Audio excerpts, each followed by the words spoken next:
ಮುದದಿಂದ ನಿನ್ನ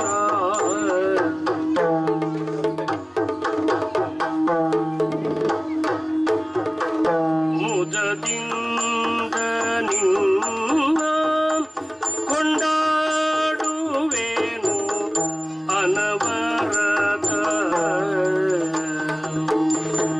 ಮದವೂರ ವಿಘ್ನೇಶ ದೇವ ಜಗದೀಶ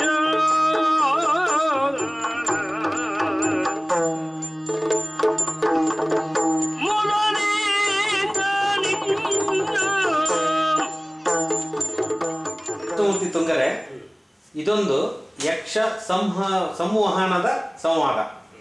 ಮೊದಲನೇ ಪ್ರಶ್ನೆ, ಯಕ್ಷಗಾನಕ್ಕೆ ಹೇಗೆ ಬಂದ್ರಿ? ನಾನು 3ನೇ ಕ್ಲಾಸಲ್ಲಿದ್ದಾಗ ನಾಟಕಕ್ಕೆ ನಮ್ಮ ಶಾಲೆಯಲ್ಲಿ ನನ್ನನ್ನು ಕರ್ಕೊಂಡ್ರು ಮಾಸ್ಟ್ರು. ಆಮೇಲೆ 4ನೇ ಕ್ಲಾಸಲ್ಲಿ ಯಕ್ಷಗಾನದ ತರಬೇತಿಗೆ ಕರೀತಾ ಇದ್ದಾರೆ ಅಂತ ಗೊತ್ತಾಯಿತು. ನಾನು ಹೋಗಿ ನಾನು ಸೇರ್ಕೋತೀನಿ ಅಂತಂದೆ. ಯಾಕಂದರೆ ನಮ್ಮ ಸಹಪಾಠಿಗಳನ್ನು ಕೆಲವನ್ನು ತೊಗೊಂಡಿದ್ರು. ಆದ್ದರಿಂದ ಆಮೇಲೆ ಅವರು ಹೇಳಿದ್ರು, ಇಲ್ಲ ನೀನು 5ನೇ ಕ್ಲಾಸಿಂದ ಬಾ ಅಂತೇಳಿ ಹೇಳಿದರು. ಕೊನೆಗೆ 5ನೇ ಕ್ಲಾಸಿಂದ ನಮ್ಮ ಶಾಲೆಯಲ್ಲಿ ಯಕ್ಷಗಾನಕ್ಕೆ ನಾನು ಬಂದೆ. ಅದಕ್ಕೆ ಮುಖ್ಯ ಕಾರಣ ಅಂದರೆ ಪರಿಸರದ ಪ್ರಭಾವ. ಅಲ್ಲಿ ನಮ್ಮ ಶಾಲೆಯ ಪದವೀಧರ ಮುಖ್ಯೋಪಾಧ್ಯಾಯರಾಗಿದ್ದಂತಹ MN ಮಧ್ಯಸ್ಥರು ಅನ್ನೋರು, ಅವರು ಸ್ವತಃ ಯಕ್ಷಗಾನ ಮತ್ತು ನಾಟಕದ ಬಗ್ಗೆ ಬಹಳ ಕಾಳಜಿ ಇದ್ದಿದ್ದರಿಂದ ಅವ್ರು ಹೇಳಿಕೊಡ್ತಾಯಿದ್ರು. ಸೊ ಜೊತೆಯಲ್ಲಿ ಅವರು ನಮಗೆ ವಿಶೇಷ ತರಬೇತಿ ಕೊಡುವುದಕ್ಕಾಗಿ ಹೆರಂಜಾಲು ಗೋಪಾಲ ಗಾಣಿಗರನ್ನ ಕರೆಸಿ ಸಮ್ಮರಲ್ಲಿ, ಬೇಸಿಗೆ ಕಾಲದಲ್ಲಿ 1 ತಿಂಗಳು ಅವ್ರನ್ನ ಕರೆಸಿ ನಮಗೆ ವಿಶೇಷ ತರಬೇತಿಯನ್ನು ಕೊಟ್ಟು ಒಂದು ತಂಡದ ಥರ ನಮ್ಮ ಶಾಲೆಯ ಹುಡುಗರನ್ನ ಸಿದ್ಧಗೊಳಿಸಿದರು. ಹಾಗೆ ನಾನು ಯಕ್ಷಗಾನಕ್ಕೆ ಮೊದಲು ಬಂದೆ. ಆಮೇಲೆ ಬರ್ತಾ ಬರ್ತಾ ಬರ್ತಾ ಬರ್ತಾ ಯಕ್ಷಗಾನವನ್ನು ನೋಡ್ತಾ ಕಾಳಿಂಗನವರ ಪ್ರಭಾವವು ನಮಗೆ ಬಿತ್ತು. ಆದ್ದರಿಂದ ನಮಗೂ ಒಳಗಿಂದ ಎಲ್ಲೋ ಮನಸ್ಸಿನ ಒಳಗೆ ನಾವು ಕಾಳಿಂಗನವರ ಹಾಗೆ ಭಾಗವತರಾಗಬೇಕು ಅನ್ನುವಂಥ ಕನಸು ನಮ್ಗೆ ಗೊತ್ತಿಲ್ಲದೆ ನಮ್ಮ ಜೊತೆಯಲ್ಲಿ ಬೆಳೀತಾ ಬಂತು. ಆಮೇಲೆ 8ನೇ ತರಗತಿಯಲ್ಲಿ ಒಂದು ಘಟನೆ ನಡೀತು. ಅದು ನನಗೆ ವಿಶೇಷ ತಿರುವು ಕೊಡ್ತು. ನನಗೆ ಒಂದು ಅವಕಾಶ ತಪ್ಪಿ ಹೋಯಿತು. ಅದನ್ನು ನಾನು ಚಾಲೆಂಜ್ ಆಗಿ ತಗೊಂಡು, ಜೊತೆಯಲ್ಲಿ ನನಗೆ ಮನೆಯಲ್ಲಿ 10ನೇ ತರಗತಿಗಿಂತ ಮುಂದೆ ಓದಲಿಕ್ಕಾದ ಅನಾನುಕೂಲ, ಆರ್ಥಿಕ ಅಡಚಣೆಯೂ ಕಾರಣ ಆಗಿತ್ತು. ನಮಗೆ ಅದ್ರ ಬಗ್ಗೆ ಹೆಚ್ಚಿಗೆ ತಿಳುವಳಿಕೆಯೂ ಇರಲಿಲ್ಲ. ಅದೆರಡೂ ಎಲ್ಲ 3 ಕಾರಣಗಳು ಒಟ್ಟಾಗಿ ನಾನು ಉಡುಪಿ ಯಕ್ಷಗಾನ ಕೇಂದ್ರಕ್ಕೆ ಸೇರಬೇಕು ಅಂತ ನಿರ್ಧಾರ ಮಾಡಿದೆ. ಹಾಗಾಗಿ ಕೋಟ ಮಹಾಬಲ ಕಾರಂತರನ್ನು ಅವರಲ್ಲಿ ಯಕ್ಷಗಾನ ಕೇಂದ್ರದಲ್ಲಿ ಗುರುಗಳಾಗಿದ್ದಿದ್ರು ಅಂತ ನಮಗೆ ಕೇಳಿ ತಿಳಿದಿದ್ದು, ನಮ್ಮ ಊರು ಮನೆಯವರಾದ್ದರಿಂದ. ಸೊ ಅವ್ರನ್ನ ಹೋಗಿ ಕೇಳ್ಕೊಂಡೆ, ನಾನು ಈ ಥರ ಯಕ್ಷಗಾನ ಕಲಿಬೇಕು, ಅದಕ್ಕೆ ನನಗೆ ಹೇಳ್ಕೊಡಿ, ನನಗೆ ಕುಂತ ಎಲ್ಲ ಬರ್ತದೆ, ಭಾಗವತಿಗೆ ಹೇಳ್ಕೊಡಿ ಅಂತೇಳಿ. ಹಾಗಾಗಿ ಆಯಿತು ಬಾ ಅಂತೇಳಿ ಹೇಳಿದರು. ಅಲ್ಲಿಗೆ ಅಪ್ಲಿಕೇಶನ್ ಆಗಿದೆ. ಶಿವರಾಮ ಕಾರಂತರು ಇಂಟರ್ವ್ಯೂ ಮಾಡಿದರು. ಹಾಗಾಗಿ ಉಡುಪಿ ಯಕ್ಷಗಾನ ಕೇಂದ್ರಕ್ಕೆ ಹೋಗಿ ಸೇರಿಕೊಂಡೆ. ಅಲ್ಲಿ ಕೋಟ ಮಹಾಬಲ ಕಾರಂತರು ಮತ್ತು ಬನ್ನಂಜೆ ಸಂಜೀವ ಸುವರ್ಣರು, ನೀಲಾ ಅವರ ಲಕ್ಷ್ಮೀನಾರಾಯಣ ಅವರೆಲ್ಲ ಗುರುಗಳಾಗಿದ್ದರು. ಜೊತೆಯಲ್ಲಿ ಮಂಜುನಾಥ ಪ್ರಭುಗಳು, ಚೇರ್ಕಾಡಿ ಮಂಜುನಾಥ ಪ್ರಭುಗಳು ಅವರೆಲ್ಲ ಗುರುಗಳಾಗಿದ್ದರು. ಅವರ ಗರಡಿಯಲ್ಲಿ ಅಧ್ಯಯನ ಆರಂಭ ಮಾಡಿದೆ. ಮುಂದಿನ ಪ್ರಶ್ನೆ, ಯಕ್ಷಗಾನದಲ್ಲಿ ನಿಮ್ಮ ಕಲಿಕೆಯ ದಾರಿ ಹೇಗಿತ್ತು? ಉಡುಪಿ ಯಕ್ಷಗಾನ ಕೇಂದ್ರದಲ್ಲಿ ಮೊದಲು 1 ವರ್ಷಕ್ಕೆ ತಗೊಳ್ತಾರೆ.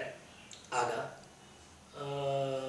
ಆ 1 ವರ್ಷದಲ್ಲಿ ಅವ ಕಲೀಲಿಕ್ಕೆ ಬಂದದ್ದು ಯಾವುದಕ್ಕೆ ಆಗಿರಲಿ, ಅವನು ಭಾಗವತಿಗೆ ಕಲಿಬೇಕು ಅಂತ ಬರಲಿ, ಮದ್ದಳೆ ಕಲಿಬೇಕು ಅಂತ ಬರಲಿ, ಚಂಡೆ ಕಲಿಬೇಕು ಅಂತ ಬರಲಿ, ಕುಣಿತ ಕಲಿಬೇಕು ಅಂತ ಬರಲಿ, ಯಾವುದೇ ಕಲಿಬೇಕಂತ ಬಂದರೂ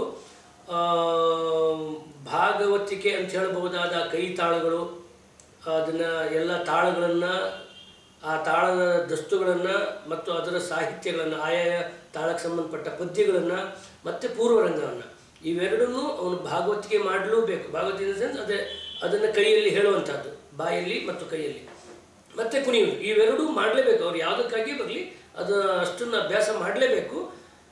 ಅದು 1 ವರ್ಷ ಸತತವಾಗಿ ತಗೊಳುತ್ತೆ. ಕೊನೆಯಲ್ಲಿ ಒಂದು ಪ್ರಸಂಗವನ್ನು ತಯಾರಿ ಮಾಡಿಬಿಡ್ತಾರೆ.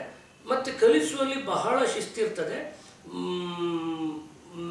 ಗರಿಷ್ಠ ಪ್ರಮಾಣದ ಪರ್ಫೆಕ್ಷನ್ ಆಗುವವರೆಗೆ ಅವರು ಬಿಡುವುದಿಲ್ಲ, ಅಷ್ಟು ಚಂದ ಮಾಡಿ ಕಲಿಸ್ತಾರೆ. ಆಮೇಲೆ ಅದರಲ್ಲಿ ಇಬ್ಬರಿಗೆ ಮುಂದಿನ 2ನೇ ವರ್ಷಕ್ಕೆ ಅವಕಾಶ ಸಿಗುತ್ತೆ. ಅಂಥ ಅವಕಾಶ ನನಗೂ ಸಿಕ್ಕಿತ್ತು. ಸೊ ಆ 2ನೇ ವರ್ಷದಲ್ಲಿ ಹೆಚ್ಚಿನ ವೈವಿಧ್ಯತೆಗಳು, ಈಗ ಕೇವಲ ಪೂರ್ವರಂಗ ಮತ್ತು ಆಯಾ ತಾಳಗಳಿಗೆ ಸಂಬಂಧಪಟ್ಟದ್ದಲ್ಲದೆ ವಿಶೇಷವಾದಂತಹ ಸ್ತ್ರೀವೇಷದ ಕುಣಿತಗಳು, ಆಮೇಲೆ ಜಲಕ್ರೀಡೆಗೆ ಹೋಗುವಂತಹ ಆ ಕುಣಿತಗಳು, ಇಂಥ ವಿಶೇಷವಾದ ಇದರದ್ದೆಲ್ಲ ತರಬೇತಿ ಆಯಿತು. ಅದಾದಮೇಲೆ ಕೊನೆಗೆ 3ನೇ ವರ್ಷದಲ್ಲಿ ನಮ್ಮ ಗುರುಗಳಿಗೆಲ್ಲ ರಷ್ಯಾಕ್ಕೆ ಹೋಗಬೇಕಾದ ಸಂದರ್ಭ ಬಂದದ್ರಿಂದ ಅಲ್ಲಿ ಹೇಳಿಕೊಡಲಿಕ್ಕೆ ನನಗೆ ಅವಕಾಶ ಸಿಗ್ತದೆ. ಅದನ್ನು ನಾನು ಚೆನ್ನಾಗಿ ಉಪಯೋಗಿಸ್ಕೊಂಡೆ. ಯಾಕಂದ್ರೆ ನನಗಿಂತ ದೊಡ್ಡ ಗುರುಗಳು ಕೋಟ ಮಹಾಬಲಿ ಕಾರಂತರು ಬೇರೆ ಅಲ್ಲಿ ಇದ್ದದ್ರಿಂದ ಅವರು ನನಗೆ ಹೇಗೆ ಹೇಳಿಕೊಡಬೇಕು ಇನ್ನೊಬ್ಬರಿಗೆ ಅನ್ನೋದು ಕೂಡ ನನಗೆ ವಿಶೇಷವಾದ ಪಾಠ ಆಯಿತು. ಹಾಗಾಗಿ ಕಲಿಯುವಾಗಂತೂ ವಿಶೇಷವಾಗಿ ನಮಗೆ ಮಂಜಾತ್ ಪ್ರಭುಗಳು ಮತ್ತು ಲಕ್ಷ್ಮೀನಾರಾಯಣ, ಅದಲ್ಲದೆ ಬನ್ನಂಜ ಸಂಜೀವ ಸುವರ್ಣರು ಮತ್ತು ಕೋಟ ಮಹಾಬಲಿ ಕಾರಂತರು ಬಹಳ ಕಟ್ಟುನಿಟ್ಟಾಗಿ ನಾವು ಪರ್ಫೆಕ್ಷನ್ ಅಂತ ಏನು ಹೇಳ್ತೀವಿ, ಸ್ಪಷ್ಟತೆ ಕುಣಿತದಲ್ಲಿ, ಅಂಗಶುದ್ಧಿಯಲ್ಲಿ, ಅದನ್ನೆಲ್ಲ ಬಹಳ ಕಟ್ಟುನಿಟ್ಟಾಗಿ ನಮಗೆ ಹೇಳ್ಕೊಟ್ಟಿದ್ರು. ಆದ್ದರಿಂದ ನಮಗೆ ಅದು ಚೆನ್ನಾಗಿ ಕಲೀಲಿಕ್ಕೆ, ನಮಗೆ ಅದು ರಕ್ತಗತ ಆಗೋದಕ್ಕೆ ಅನುಕೂಲ ಆಯಿತು ನಮಗೆ. ಕೃಷ್ಣಮೂರ್ತಿ ತುಂಗರೆ, ನೀವು ಬೆಂಗಳೂರಿಗೆ ಹೇಗೆ ಬಂದ್ರಿ? ಬಂದ ನಂತರ ಇವತ್ತಿನವರೆಗೆ ನಿಮ್ಮ ಕಲಾ ಜೀವನ ಹೇಗೆ ಸಾಗಿ ಬಂತು? ಬೆಂಗಳೂರಿಗೆ ಬರೋದಕ್ಕೆ ಮುಂಚೆ ನಾನು ಉಡುಪಿ ಯಕ್ಷಗಾನ ಕೇಂದ್ರದಲ್ಲಿ ಇದ್ದಾಗಲೇ ಅಲ್ಲಿ 3 ತಿಂಗಳು ಹೇಳಿಕೊಟ್ಟ ಆದಮೇಲೆ ಮತ್ತೆ 3 ಮೇಳಗಳಿಂದ ನನಗೆ ಕರೆ ಬಂದಿತ್ತು, ಮೇಳಕ್ಕೆ ಬರಬೇಕು ನೀವು ಅಂತೇಳಿ. ಒಂದು ಕೋಟ ವೈಕುಂಠ ನಾಯಕರು ಅಮರಜೇಶ್ವರಿ ಮೇಳ ಮಾಡಿದ್ರು, ಆವಾಗ ಅವ್ರು ಕರೆದ್ರು. ಆಮೇಲೆ ಹೆರಂಜಾಲ್ ಗೋಪಾಲ್ ಗಾಣಿಗರು ಮಾಣಕಟ್ಟೆ ಮೇಳಕ್ಕೂ ಕರೆದ್ರು. ಅದಲ್ಲದೆ ಇನ್ನೊಂದು ಸರಿ ಉಡುಪಿಯ ಒಂದು ಯಕ್ಷಗಾನದಲ್ಲಿ ರತ್ನಾವತಿ ಕಲ್ಯಾಣ ಪ್ರಸಂಗ ಕಾಳಿಂಗನವರದ್ದು ಭಾಗವತಿಗೆ ಆಗಿತ್ತು. ಅನಿರೀಕ್ಷಿತವಾಗಿ, ಅನಪೇಕ್ಷಿತವಾಗಿ ನನಗೆ ಚಿತ್ರಧ್ವಜ ಮಾಡೋ ಅವಕಾಶ ಸಿಕ್ತು. ಆ ಕಾರ್ಯಕ್ರಮಕ್ಕೆ ಹೋದಾಗ ಕಾಳಿಂಗನವರು ಕರೆದ್ರು ನನ್ನ, ಬಾಮಣಿ ನಮ್ಮ ಮೇಳಕ್ಕೆ ಬಾ ಹೋಬಾ ಅಂತೇಳಿ. ನಾನು ಬಹಳ ನಯವಾಗಿ ಅದನ್ನು ಇದು ಮಾಡಿದೆ. ಯಾಕಂದ್ರೆ ನನಗೆ ಮೇಳಕ್ಕೆ ಹೋಗೋ ಬಗ್ಗೆ ಅಷ್ಟು ಆಸಕ್ತಿ ಇರಲಿಲ್ಲ.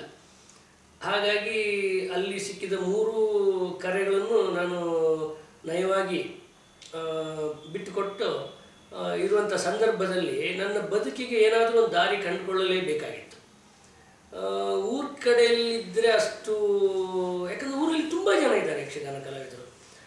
ಅದಕ್ಕೆ ಸರಿಯಾಗಿ ನನಗೇನಾಯಿತು ಅಂದರೆ ಬೆಂಗಳೂರಿನ ಯಕ್ಷ ದೇಗುಲದ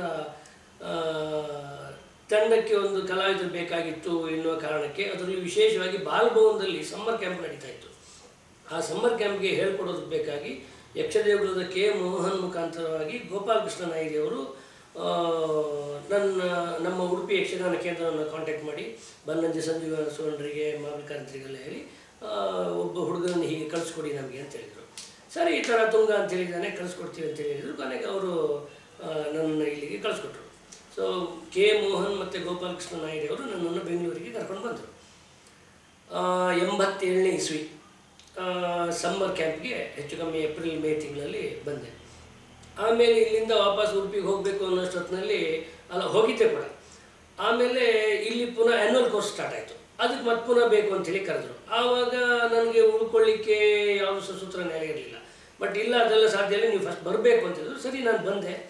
ಬಂದವನ್ನ ನೆಲೆ ನೋಡ್ಕೊಳ್ಳೋದಕ್ಕೆ ಬೇಕಾಗಿ ನನ್ನದು ಮಾವಯ್ಯ, ನನ್ನ ಸೋದರತ್ತೆ ಗಂಡ ರಂಗಯ್ಯ ಮೇರು ಅಂತೇಳಿ, ಅವ್ರದ್ದು ಜಯನಗರ ಸ್ವಯಂ ಬ್ಲಾಕಲ್ಲಿ ಹೋಟ್ಲಿದ್ದಿತ್ತು. ಸೊ ಬೆಳಿಗ್ಗೆ 9 ಗಂಟೆವರೆಗೆ, 6 ಗಂಟೆಯಿಂದ 9 ಗಂಟೆವರೆಗೆ ಅವ್ರ ಹೋಟ್ಲಲ್ಲಿ ಕೆಲಸ ಮಾಡ್ತಾಯಿದ್ದೆ. ಆಮೇಲೆ 9 ಗಂಟೆ ಮೇಲೆ ಬಾಲ್ಭವನದಲ್ಲಿ ನನಗೆ ಮೋಹನ್ ಅವರು, ಕೆ ಮೋಹನ್ ಅವರು, ಆಮೇಲೆ ಗೋಪಾಲಕೃಷ್ಣ ನಾಯ್ಡು, ಬಾಲಕೃಷ್ಣ ಭಟ್ರು 3 ಜನ ಸೇರಿ ಅಲ್ಲಿ ಬಾಲ್ಭವನದಲ್ಲಿ ಡೈಲಿ ವೇಜಸ್ ಆಗಿ ನನಗೆ ಕೆಲಸ ಕೊಡಿಸಿದ್ರು ಕೊನೆಗೆ. ಸೊ ಹಾಗಾಗಿ ಡೈಲಿ ವೇಜಸ್ಗಾಗಿ ಹೋಗುವಾಗ ನಾನು 9 ಗಂಟೆವರೆಗೆ ಹೋಟ್ಲಲ್ಲಿದ್ದೆ. ಆಮೇಲೆ ಬಾಲ್ಭವನಕ್ಕೆ ಹೋಗಿ ಡ್ಯೂಟಿ ಮಾಡ್ತಾಯಿದ್ದೆ. ಅದನ್ನು ಮುಗಿಸಿದ ಮೇಲೆ ಮತ್ತೆ ಏನು ಯಕ್ಷದೇವರಿಗೆ ಬಂದು ಯಕ್ಷಗಾನಕ್ಕೆ ಸಂಬಂಧಪಟ್ಟಂಥ ವರ್ಕ್ಗಳನ್ನು ಕೆಲಸಗಳು ಮಾಡ್ತಾಯಿದ್ವಿ. ಹಾಗೆ ಅಲ್ಲಿಯೂ ಎಲ್ಲ ಸುಮಾರು ಜನ, ಅಲ್ಲಿ ಯಕ್ಷದೇಗುಲ ಅಂತ ಬೋರ್ಡ್ ಇರೋದ್ರಿಂದ ಸುಮಾರು ಜನ ಎಲ್ಲ ಮಕ್ಕಳು ಎಲ್ಲ ಬಂದು ಕೇಳಲಿಕ್ಕೆ ಶುರು ಮಾಡಿದರು. ಸರಿ, ನಾವು ಕ್ಲಾಸ್ ಮಾಡುವ ಅಂತೇಳಿ ಹೇಳಿದರು ಮೋಹನ್ರು. ಹಾಗಾಗಿ ನಾನು ಅಲ್ಲಿ ಯಕ್ಷಗಾನ ತರಗತಿ ಆರಂಭ ಆಯಿತು. ಅಲ್ಲಿ ಯಕ್ಷಗಾನ ತರಗತಿ ಭಾಳ ಚೆನ್ನಾಗಿ ನಡೀತು. ಸೊ ನನಗೆ ಮೋಹನ್ರ ಒಂದು ದಿಗ್ದರ್ಶನದಲ್ಲಿ ಬಹಳ ಚೆನ್ನಾಗಿ ಟ್ರೈನಿಂಗ್ ಮಾಡೋದು ಹೇಗೆ ಅನ್ನೋದು ಕೂಡ ನನಗೆ ಒಳ್ಳೆಯ ಪಾಠ ಸಿಕ್ತು. ಯಾಕಂದರೆ ಅವರಿಗೂ ತುಂಬ ನಾಟಕದ್ದು ಎಲ್ಲ ಹಿನ್ನೆಲೆ ಇರೋದ್ರಿಂದ, ಆ ಒಂದು ಬ್ಯಾಕ್ಗ್ರೌಂಡ್ಗಳು ಅವ್ರಿಗೆ ಇರೋದ್ರಿಂದ ನಮ್ಮನ್ನು ಗುರುವಾಗಿ ನನ್ನನ್ನು ಚೆನ್ನಾಗಿ ಅವ್ರು ಟ್ರೈನ್ ಮಾಡಿದ್ರು. ಆ ಕಾರಣದಿಂದ ನಾನು ಚೆನ್ನಾಗಿ ಹೇಳಿಕೊಡ್ಲಿಕ್ಕೆ ಅನುಕೂಲ ಆಯ್ತು ನನಗೆ. ಸೊ ಯಕ್ಷಗಾನದ ಪೂರ್ವ ರಂಗಗಳು ಅದೆಲ್ಲ ಇವತ್ತು ಎಂತೆಂಥವರಿಗೆಲ್ಲ ಮರ್ತು ಹೋಗುವಂಥ ಸಬ್ಜೆಕ್ಟ್ ಅದು, ವಿಷಯ ಅದು. ಅದನ್ನು ನಾವು ಪುನಃ ನೆನಪಿಗೆ ತಂದುಕೊಂಡು ಅದನ್ನೆಲ್ಲ ಚೆನ್ನಾಗಿ ಟೀಚ್ ಮಾಡಿ ಮಕ್ಕಳ ಹತ್ರ ಪ್ರಸಂಗಗಳನ್ನೆಲ್ಲ ಮಾಡಿಸಿ ಅಲ್ಲಿ ಚೆನ್ನಾಗಿ ಕಾರ್ಯಕ್ರಮ ನಡೀತದೆ. ಅನ್ನುವಾಗ ನಂದು ಒಟ್ಟಿಗೆ 3 ದೋಣಿಯಲ್ಲಿ ನಾನಿದ್ದೆ. ಈ ಕಡೆ ಹೋಟೆಲ್ಲು ಬೆಳಿಗ್ಗೆ 9 ಗಂಟೆವರೆಗೆ, 9ರಿಂದ 5:30 6 ಗಂಟೆ ತನಕ ಕಬ್ಬನ್ ಪಾರ್ಕಲ್ಲಿ ಬಾಲ್ಭವನು, ಮತ್ತು ಕತ್ತಲಾದಮೇಲೆ ಯಕ್ಷಗಾನ ಮತ್ತು ಅಥವಾ ಇವನ್ ಕೆಲವು ಸಾರಿ ನಮಗೆ ಹೊರಗಡೆ ಸಾಂಗ್ ಆ್ಯಂಡ್ ಡ್ರಾಮಾ ಡಿವಿಷನ್ ಕಾರ್ಯಕ್ರಮಗಳೆಲ್ಲ ಬರ್ತಿತ್ತು, 8 ದಿವಸ 10 ದಿವಸ ಈ ಥರ. ಅದಲ್ಲದೆ ನಾವು ಯಕ್ಷ ದೇಗುಲದ ಮೂಲಕವಾಗಿ ಭಾರತದಲ್ಲಿ ಜಮ್ಮು ಕಾಶ್ಮೀರ್, ರಾಜಸ್ಥಾನ್, ಗುಜರಾತ್ 3 ರಾಜ್ಯ ಬಿಟ್ಟು ಇನ್ನೆಲ್ಲ ರಾಜ್ಯಗಳಿಗೂ ನಾವು ಯಕ್ಷಗಾನ ಕಾರ್ಯಕ್ರಮ ನಡೆದ್ವಿ. ಅದಕ್ಕೆ ನನಗೆ ಬಾಲ್ಭವನಿಂದ ಸಪೋರ್ಟು ಸಿಗ್ತಾಯಿತ್ತು. ಕೊನೆಗೆ ಒಂದು ಸಮಯದಲ್ಲಿ ನನಗೆ ಎರಡನ್ನೂ ಬ್ಯಾಲೆನ್ಸ್ ಮಾಡೋದು ಕಷ್ಟ ಆಗ್ತಾಯಿತ್ತು.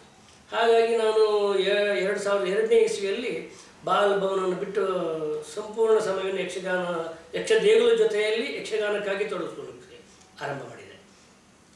ಅಲ್ಲಿಂದ ಯಕ್ಷಗಾನದಲ್ಲೇ ಬೆಳೀತಾ ಇದ್ದ ಹಾಗೆ ನನಗೆ ಆ ಮೋಹನ್ರ ದಿಗ್ದರ್ಶಿತ್ವದಿಂದ, ಅವರ ಒಂದು ಸಪೋರ್ಟಿಂದ ನನಗೆ ಇನ್ನೂ ನನ್ನದೇ ಆದ ಒಂದು ಸಂಸ್ಥೆ ಮಾಡಬೇಕು, ಅಲ್ಲಿಯೂ ನಾವು ಇದು ಮಾಡಬೇಕು ಅನ್ನೋಂಥ ಒಂದು ಕಲ್ಪನೆ ಬೆಳೆಯಲಿಕ್ಕೆ ಶುರು ಆಯಿತು. ಅದ್ರ ಜೊತೆಯಲ್ಲಿ ಆಗಲೇ ನಾವು ಬೇರೆ ತಂಡಗಳಿಗೂ ಎಲ್ಲ ಯಕ್ಷಗಾನದ ಕೋರಿಯೋಗ್ರಫಿ ಸಂಬಂಧಪಟ್ಟಾಗಿ ಬೇಕಾಗಿ ಬಂದಾಗ, ಯಾಕಂದರೆ ನಮ್ಮ ವಿಶೇಷವಾಗಿ ನಮ್ಮ ಯಕ್ಷದೇಗುಲದಲ್ಲಿ ಶಿಸ್ತುಬದ್ಧವಾದ ಟ್ರೈನಿಂಗ್ ನಾವು ಕೊಡ್ತಾ ಇದ್ದರಿಂದ ಪರ್ಫಾರ್ಮೆನ್ಸಲ್ಲಿ ಕ್ಲಾರಿಟಿ ಇರ್ತಿತ್ತು, ನಮ್ಮದು ಸ್ಪಷ್ಟತೆ ಇರ್ತಿತ್ತು. ಹಾಗಾಗಿ ನಮಗೆ ತುಂಬ ಬೇಡಿಕೆಗಳು ಬರ್ತಾಯಿತ್ತು. ಆ ಕಾರಣಕ್ಕಾಗಿ ನಾವು ಬೇರೆ ಬೇರೆ ತಂಡಗಳಿಗೂ ಎಲ್ಲ ನಾವು ಯಕ್ಷಗಾನ ಕಾರ್ಯಕ್ರಮ ಮಾಡೋದು, ವೆಸ್ಟರ್ನ್ ಇದ್ರ ಜೊತೆಗೆ ಫ್ಯೂಷನ್ ಮಾಡೋದಿರಲಿ ಅಥವಾ ಹೀಗೆ ಬೇರೆ ಬೇರೆ ತಂಡಗಳ ಜೊತೆಲೆಲ್ಲ ನಾವು ಕಾರ್ಯಕ್ರಮ ಮಾಡ್ತಾ ಇದ್ದಿದ್ದರಿಂದ ನನಗೂ ಇನ್ನೂ ಬೆಳೀಲಿಕ್ಕೆ ಅವಕಾಶ ಇದೆ ಅಂಥೇಳಿ ಹೇಳಿ ಐಡಿಯಾ ಮಾಡಿದೆ. ಕೊನೆಗೆ ಮೋಹನ್ರು ಅದಕ್ಕೆ ನನಗೆ ಸಪೋರ್ಟ್ ಮಾಡಿದರು. ಹಾಗಾಗಿ 2007ನೇ ಇಸ್ವಿ ಸುಮಾರಿಗೆ ಅದನ್ನು ಯಕ್ಷದೇಗುಲವನ್ನು ಬಿಟ್ಟು ನಮ್ಮದು ಯಕ್ಷಕಲಾ ಅಕಾಡೆಮಿ ಅಂಥೇಳಿ ನನ್ನದೇ ಸ್ವಂತ ಒಂದು ಸಂಸ್ಥೆಯನ್ನು ಎಸ್ಟಾಬ್ಲಿಷ್ ಮಾಡು ಅಂಥೇಳಿ. ಆ್ಯಕ್ಚುಲಿ ನಾನು 2002ರಲ್ಲೇ ಅದು ಮೋಹನ್ರೇ ಹೇಳಿದ್ದು, ನೀನೊಂದು ಸಂಸ್ಥೆ ಕಟ್ಟು, ಒಂದು ತಂಡ ಕಟ್ಟು ಅಂತೇಳಿ 2002ನೇ ಇಸ್ವಿಯಲ್ಲಿ ನಾನು ಸಂಸ್ಥೆಯನ್ನು ರಿಜಿಸ್ಟ್ರೇಷನ್ ಮಾಡಿದ್ದೆ. ನನಗೆ 2007ರಿಂದ ಅದರಲ್ಲಿ ಸಂಪೂರ್ಣವಾಗಿ ಯಕ್ಷಕಲಾ ಅಕಾಡೆಮಿ ಅನ್ನೋ ಈ ನನ್ನ ಸಂಸ್ಥೆಗೆ ನಾನು ಜಾಸ್ತಿ ತೊಡಗಿಕೊಂಡೆ. ಅಲ್ಲಿ ಚನ್ನಮ್ಮನಕೆರೆ ಅಚ್ಚುಕಟ್ಟು ಪೊಲೀಸ್ ಸ್ಟೇಷನ್ ಹತ್ರ ಪರಂಪರ ಅನ್ನುವಂಥ ಒಂದು ಸಂಸ್ಥೆ ಇದೆ, ಶ್ರೀಮತಿ ಪದ್ಮಿನಿ ರಾವ್ ಅವರದ್ದು.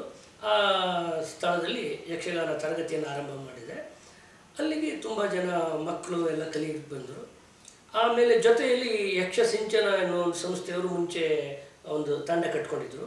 ಅವರು ನಮಗೂ ನೀವು ಕಲಿಸ್ಕೊಡ್ಬೇಕು ಅನ್ನೋ ಅವರ ಆಗ್ರಹಕ್ಕೆ ಮಣಿದು ಅವ್ರಿಗೂ ಹೇಳ್ಕೊಡೋಕ್ಕೆ ಶುರು ಮಾಡಿದೆ. ಹಾಗಾಗಿ ಮಕ್ಕಳು, ದೊಡ್ಡವರು, ಹೆಂಗಸರು ಎಲ್ಲ ಅಲ್ಲಿಗೆ ನನಗೆ ಟ್ರೈನಿಂಗಿಗೆ ನನ್ನ ಹತ್ರಕ್ಕೆ ಅಭ್ಯಾಸಕ್ಕೆ ಬರ್ತಾರೆ. ಈ ಮಧ್ಯೆ ನಿಮ್ಮ ಸಾಂಸಾರಿಕ ಜೀವನ ನಡೀತಾ ಇತ್ತಲ್ಲ? ಹಾಂ, 1999ನೇ ಇಸ್ವಿಯಲ್ಲಿ ಮದುವೆ ಆಗ್ಬೋದು ಅನ್ನುವಷ್ಟು ಧೈರ್ಯ ಬಂತು. ಯಾಕಂದರೆ ಮದುವೆ ಆಗೋದಕ್ಕೆ ಮುಖ್ಯ ಒಂದು ಕಾರಣ ಎಕನಾಮಿಕಲ್ ಧೈರ್ಯ ಬೇಕು ಅಂತ ಅನಿಸುತ್ತೆ ಒಂದು ದೃಷ್ಟಿಯಲ್ಲಿ ಇಟ್ಕೊಂಡು ನೋಡಿದಾಗ. ಹಾಗಾಗಿ 99ನೇ ಇಸ್ವಿಯಲ್ಲಿ ಕೋಡಿ ಮಂಜುನಾಥ್ ಹೊರಡ್ರ ಮಗಳು ಅನಸೂಯ ಅಂಥೇಳಿ, ಅವಳಿಗೆ ನಾನು ಮುಂಚಿತವಾಗಿ ಹೇಳಿದ್ದೆ, ನಾನು ಈ ಥರ ಯಕ್ಷಗಾನ ಆರ್ಟಿಸ್ಟು, ನಮಗೆಲ್ಲ ಜೊತೆಯಲ್ಲಿ ಹೀಗೆ ಬಾಲ್ಭವನದಲ್ಲಿ ಇದ್ದೀನಿ ಅಂತೇಳಿ ನಂದು ಏನಿದೆ ಅದನ್ನು ಓಪನ್ ಆಗಿ ಹೇಳಿದ್ದೆ. ಹಾಗಾಗಿ ನೀವು ಕೆಲಸಕ್ಕೆ ಹೋಗಬೇಕಾಗುತ್ತೆ, ಯಾಕಂದರೆ ಒಂದು ಕೈ ದುಡಿದ್ರೆ ಬೆಂಗಳೂರಿನಂಥ ನಗರದಲ್ಲಿ ಬದುಕೋದು ಕಷ್ಟ ಆಗುತ್ತೆ ಅಂತ ನೇರವಾಗಿ ಹೇಳಿದ್ದೆ. ಅದು ಅವ್ರಿಗೆ ಭಾಗಶಃ ಖುಷಿ ಆಯಿತು ಅನ್ಸುತ್ತೆ, ಯಾಕಂದರೆ ನಾನು ಹಾಗೆ ನೇರವಾಗಿ ಹೇಳಿದ್ರಿಂದ. ಆಯಿತು ಅಂಥೇಳಿ ನನ್ನನ್ನು ಮದುವೆಗೆ ಒಪ್ಕೊಂಡ್ಳು. ಹಾಗಾಗಿ 99ನೇ ಇಸ್ವಿಯಲ್ಲಿ ಅನಸೂಯ ಅವಳನ್ನು ಮದುವೆ ಆದೆ. 2000ನೇ ಇಸ್ವಿಯಲ್ಲಿ ಮಗಳು ಚಿತ್ರಕಲಾ ಹುಟ್ಟಿದ್ಲು. ಈಗ ಅವ್ರ ಜೊತೆಯಲ್ಲಿ ನನ್ನ ಸಂಸಾರ ಬೆಂಗಳೂರಲ್ಲಿ ಚೆನ್ನಾಗಿ ನೋಡ್ಕೊಂಡು ಬರ್ತಾ ಇದೆ. ಇವತ್ತಿಗೆ ಒಬ್ಬ ಸಂಘಟಕನಾಗಿ, ಒಬ್ಬ ಗುರುವಾಗಿ, ಒಬ್ಬ ಕಲಾವಿದನಾಗಿ ಯಾವ್ಯಾವ ಅಭಿವ್ಯಕ್ತಿಗಳನ್ನು ತರ್ತಾ ಇದ್ದೀರಾ? ಯಾವ ರೀತಿಯ ಸಹಯೋಗ ನಡೀತಾ ಇದೆ? ನಮಗೊಂದು ಸಾರಾಂಶ ಕೊಡಿ. ನಾನು ಆಗಲೇ ಹೇಳಿದಾಗೆ ಯಕ್ಷ ದೇಗುಲದಲ್ಲಿದ್ದಾಗಲೇ ನಮ್ಮ ಶಿಸ್ತುಗಳಿಂದಾಗಿ ನಮಗೆ ಬಹಳಷ್ಟು ಸಂಘ ಸಂಸ್ಥೆಗಳದ್ದೆಲ್ಲ ಅವರ ಸಹಯೋಗದೊಂದಿಗೆ ಕಾರ್ಯಕ್ರಮ ಮಾಡೋಕ್ಕೆ ಅವಕಾಶಗಳು ಸಿಗ್ತಾಯಿದ್ವು. ಉದಾಹರಣೆಗೆ ಒಂದು ಟೀಮ್ 5678 ಅಂತ ಅವ್ರದ್ದು ಫ್ಯೂಷನ್ ಡ್ಯಾನ್ಸ್ ಅಂತ ಮಾಡ್ತಾಯಿದ್ರು. ಸೊ ಒಂದು ಮ್ಯೂಸಿಕ್ ಇಟ್ಕೊಂಡು ಅದಕ್ಕೆ ಭರತನಾಟ್ಯ, ವೆಸ್ಟರ್ನ್ ಡ್ಯಾನ್ಸು ಮತ್ತು ನಮ್ಮ ಯಕ್ಷಗಾನ. ಆದರೆ ಇಲ್ಲಿ ನಾವು ಮ್ಯೂಸಿಕ್ ಯಾವುದೇ ಆದರೂ ಯಕ್ಷಗಾನ ಬಿಟ್ಟು ಬೇರೆ ಏನು ಮಾಡೋದಿಲ್ಲ, ನಾವು ಮಾಡೋದು ಯಕ್ಷಗಾನವೇ. ಯಾಕಂದರೆ ಯಾವುದೇ ಮ್ಯೂಸಿಕ್ ಆದರೂ ಅದಕ್ಕೆ ತಾಳ ಅನ್ನೋದು ಇದ್ದೇ ಇರುತ್ತೆ. ತಾಳ ಅನ್ನೋದು ಎಲ್ಲ ಮ್ಯೂಸಿಕಲ್ಲೂ ಇರುತ್ತೆ. ಆ ಮ್ಯೂಸಿಕ್ಕಿಗೆ ಸರಿಯಾಗಿ ನಮ್ಮ ಯಕ್ಷಗಾನದ ಯಾವ ಹೆಜ್ಜೆಯನ್ನು ಹಾಕಿದರೆ ಚೆಂದ ಕಾಣಿಸ್ತದೆ ಅಂಥೇಳಿ ಆ ದೃಷ್ಟಿಯಲ್ಲಿ ನಾವು ಮಾಡ್ತಾಯಿದ್ವಿ. ಅದಲ್ಲದೆ ರಶ್ಮಿ ಹೆಗ್ಡೆ ಗೋಪಿ ಅನ್ನುವಂಥ ದೊಡ್ಡ ಕೊರಿಯೋಗ್ರಾಫರು, ಅವ್ರ ಜೊತೆಯಲ್ಲಿ ಕೂಡ ಕಾರ್ಯಕ್ರಮ ಮಾಡ್ತಾಯಿದ್ವಿ. ಅವ್ರ ಜೊತೆಯಲ್ಲಿ ಈವನ್ ಸಿಂಗಾಪುರು, ಜರ್ಮನ್ ಕಂಟ್ರಿ, ಆಮೇಲೆ ನಮ್ಮ ಗಲ್ಫ್ ಕಂಟ್ರಿ ಅಲ್ಲೆಲ್ಲ ಕಾರ್ಯಕ್ರಮಗಳು ಕೊಟ್ಟಿದ್ವಿ. ಅದಲ್ಲದೆ ವೈಜಯಂತಿ ಕಾಶಿ ಅವ್ರ ಜೊತೆಗೆ, ನಿರುಪಮ ರಾಜೇಂದ್ರ ಅವ್ರ ಜೊತೆಯಲ್ಲಿ, ಸಂಧ್ಯಾ ಕಿರಣ್ ಅವ್ರ ಜೊತೆಯಲ್ಲಿ, ಡಾಕ್ಟರ್ ಸಂಜಯ್ ಶಾಂತಾರಾಮ್ ಅವ್ರ ಜೊತೆಯಲ್ಲಿ, ಮತ್ತು ವೀಣಾ ವಿಜಯ್ ಅವ್ರ ಜೊತೆಯಲ್ಲಿ, ಹೀಗೆ ಎಷ್ಟೊಂದು ಜನರ ಜೊತೆಯಲ್ಲೆಲ್ಲ ಅವರು ಕಾರ್ಯಕ್ರಮಗಳಿಗೆ ಅವರು ಯಕ್ಷಗಾನದ ಸಹಯೋಗ ಬೇಕು ಅಂತ ಕೇಳಿದಾಗೆಲ್ಲ ಅವ್ರ ಜೊತೆಯಲ್ಲೆಲ್ಲ ಕೊಟ್ಟಿದ್ವಿ. ಬಟ್ ನಾವು ಎಲ್ಲಿ ಹೋದರೂ ಆದಷ್ಟು ನಮ್ಮ ಯಕ್ಷಗಾನದ ಒರಿಜಿನಾಲಿಟಿ ಅಂತ ನಾವೇನು ಹೇಳ್ತೀವಿ, ಅದರದ್ದು ಮೂಲ ಸತ್ತು ಅಂತ ಏನು ಹೇಳ್ತೀವಿ, ಅದನ್ನು ಬಿಟ್ಟು ಕೊಡದೆ ಯಕ್ಷಗಾನವನ್ನು ಅದ್ರ ಜೊತೆಯಲ್ಲಿ ರಸಾಯನಗೊಳಿಸಿ ಮಾಡ್ತಾಯಿದ್ವಿ. ಇವತ್ತಿನವರೆಗಿನ ನಿಮ್ಮ ನಡೆಯಲ್ಲಿ ಒಬ್ಬ ಗುರುವಾಗಿ, ಒಬ್ಬ ಸಂಘಟಕನಾಗಿ, ಒಬ್ಬ ಕಲಾವಿದನಾಗಿ, ಅದು ಮತ್ತು ಒಬ್ಬ ಸಂಸಾರಿಗನಾಗಿ ನಿಮ್ಮ ಹೆಂಡತಿ ಮತ್ತು ನಿಮ್ಮ ಮಗಳ ಒಂದು ಸಹಯೋಗ ಮತ್ತು ಸಪೋರ್ಟ್ನಲ್ಲಿ ಸಹಕಾರದಲ್ಲಿ ನೀವು ಇವತ್ತು ಮಾಡುತ್ತಿರುವ ಬೇರೆ ಬೇರೆ ಅಭಿವ್ಯಕ್ತಿಗಳು, ಪ್ರಯತ್ನಗಳು, ಆ ಬಗ್ಗೆ ಒಂದು ಪಕ್ಷಿನೋಟ ಸಾರಾಂಶ ಕೊಡಿ. ನಾನೀಗ ಬೆಂಗಳೂರಿನ ಸುತ್ತಮುತ್ತ ಬಹಳಷ್ಟು ಶಾಲೆಗಳಿಗೆ ಮಕ್ಕಳಿಗೆ ಅವ್ರದ್ದು ವಾರ್ಷಿಕೋತ್ಸವಕ್ಕಿರ್ಬೋದು ಅಥವಾ ಕನ್ನಡ ರಾಜ್ಯೋತ್ಸವಕ್ಕಿರ್ಬೋದು, ಇಂಥ ಸಂದರ್ಭಗಳಲ್ಲಿ ಬಹಳಷ್ಟು ಶಾಲೆಗಳಿಗೆ ತರಬೇತಿ ಕೊಡಲಿಕ್ಕೆ ಹೋಗ್ತೇನೆ. ಆಯಾ ಶಾಲೆಯವರು ಒಂದು ಎಷ್ಟು ಹೇಳ್ತಾರೆ, ಅವರಿಗೆ 40 ಮಕ್ಕಳು, 20 ಮಕ್ಕಳು, 60 ಮಕ್ಕಳು, ಅಷ್ಟು ಮಕ್ಕಳಿಗೆ ಟ್ರೈನಿಂಗ್ ಕೊಡ್ತೇವೆ. ಅವ್ರ ಹತ್ರ ಕಾರ್ಯಕ್ರಮ ಮಾಡಿಸ್ತೇವೆ. ಅಲ್ಲಿ ಯಕ್ಷಗಾನ ಪ್ರದರ್ಶನಕ್ಕಾಗಿ ಅಷ್ಟೇ ಎಷ್ಟು ಬೇಕೋ ಅಷ್ಟು ಹೇಳಿಕೊಡ್ತೇವೆ. ಅದಕ್ಕಿಂತ ಹೊರತಾಗಿ ನಾವು ನಮ್ಮ ಸಂಸ್ಥೆಯ ವತಿಯಿಂದ ನಮ್ಮ ಸಂಸ್ಥೆಯ ಸ್ಥಳದಲ್ಲಿ ವಾರದಲ್ಲಿ 3 ದಿವಸ ತರಬೇತಿಯನ್ನು ಕೊಡ್ತೇವೆ. ಅಲ್ಲಿ ಯಕ್ಷಗಾನದ ಸತ್ವವನ್ನು ಪೂರ ಗರಿಷ್ಠ ಎಷ್ಟು ಅವ್ರನ್ನ ಪರ್ಫೆಕ್ಷನ್ ಮಾಡಲಿಕ್ಕಾಗ್ತದೆ ಆ ಥರದ ತಯಾರಿ ಕೊಡ್ತೇವೆ.